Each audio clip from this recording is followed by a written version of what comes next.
Bobi Nasution sebagai gubernur dan ada asisten dan ada juga beberapa pejabat lain melarang, mewanti-wanti, mensosialisasi atau apalah namanya, mencegat di perbatasan bahwa dia menanyakan ini truk dari mana, ini kenapa platnya plat bukan plat Medan dan seterusnya. Dia menghimbau bahwa itu harus masuk ke wilayah Sumut biar PAD-nya semakin kencang.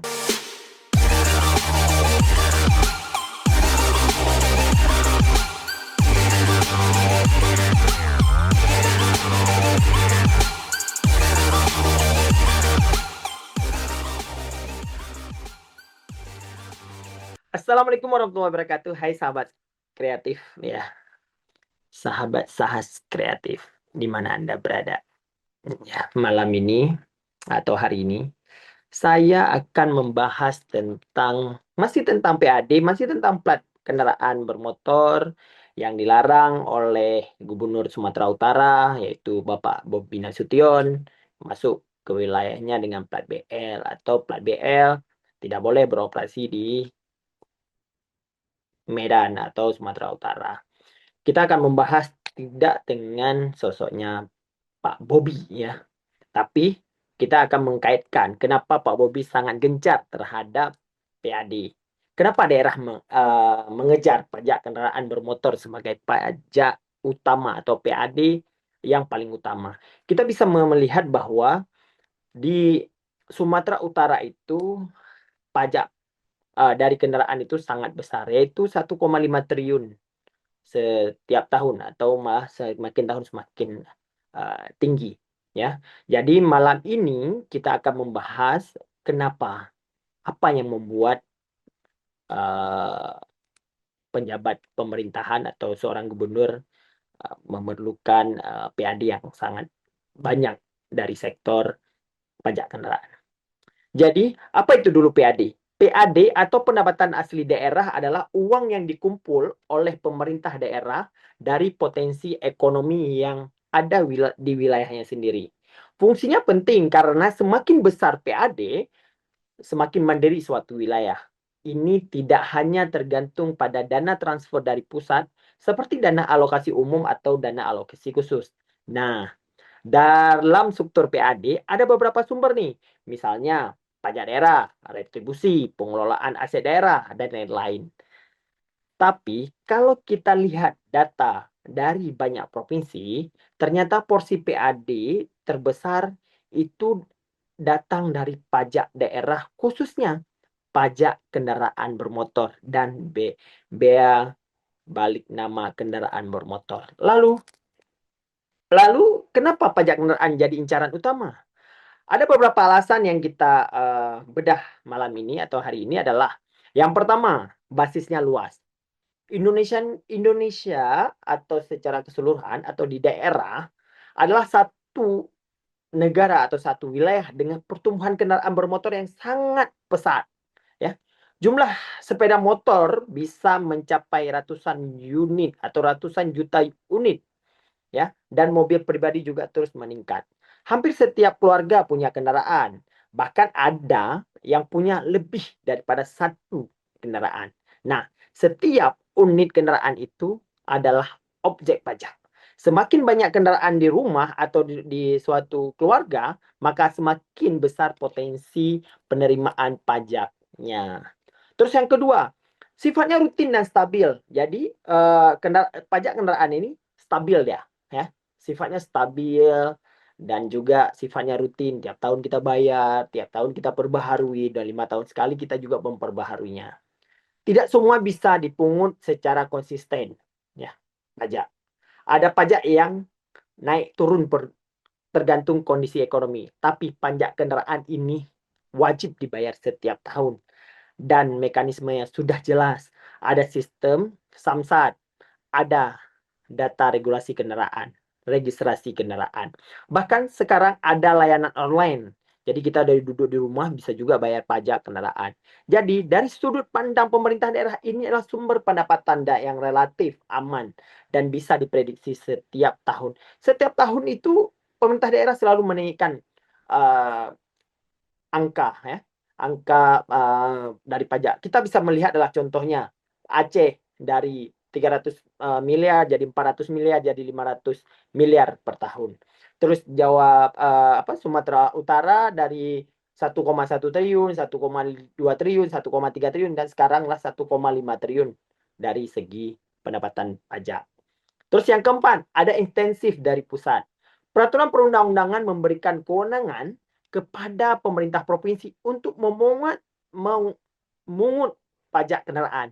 Bahkan sebagian hasil pajak kendaraan itu dibagi ke kabupaten-kabupaten kota. Jadi ada kepastian hukum sekaligus dorongan bagi daerah untuk mengoptimalkan pungutan ini.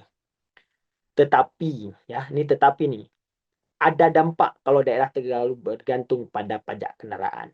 Apa dampaknya? Nah, ini yang sering jadi bahan diskusi di akademisi, di pengamat, dan juga di warung-warung kopi ya. Tergantungan besar pada pajak kendaraan bermotor memang aman di jangka pendek, tapi jangka panjang di sini menimbulkan dilema. Yang pertama, ada trade off ya dengan masalah lingkungan dan transportasi. Besar pada pajak kendaraan bermotor memang aman di jangka pendek, tapi di jangka panjang bisa menimbulkan dilema ya. Semakin banyak motor yang beredar, semakin tinggi polusi udara, semakin parah kemacetan, dan semakin boros energi. Jadi, meski pajaknya menguntungkan daerah, dampak sosial dan lingkungannya bisa merugikan masyarakat juga. Kedua, dari sisi keadilan, pajak kendaraan sering kali lebih banyak dibayar oleh kelompok menengah ke bawah, terutama pemilik sepeda motor, karena mungkin tidak menikmati layanan publik yang sepadan dengan pajak yang mereka bayarkan. Sementara itu kelompok-kelompok yang mampu memiliki banyak kendaraan bisa jadi lebih diuntungkan karena tarif masih dianggap rendah. Ketiga, potensi stagnasi. Kalau semua daerah hanya mengejar pajak kendaraan, maka inovasi dalam mencari sumber PAD baru bisa terhambat. Padahal di era ekonomi daerah, di era otonomi daerah, kemandirian fiskal menjadi salah satu indikator pentingnya keberhasilan. Jadi apa solusi yang terbaik bagi daerah yang masih mengandalkan PAD sektor perpajakan kendaraan ini menjadi utama? Pajak kendaraan tetap penting, bahkan mungkin tidak bisa ditinggalkan begitu saja. Tapi daerah perlu diverifikasi sumber PAD. Misalnya, mau tinggalkan pajak hotel, pajak restoran di daerah-daerah wisata, mengembangkan pariwisata lokal, memanfaatkan BUMD secara lebih profesional, atau mengelola aset tanah dan bangunan milik daerah yang selama ini menganggur.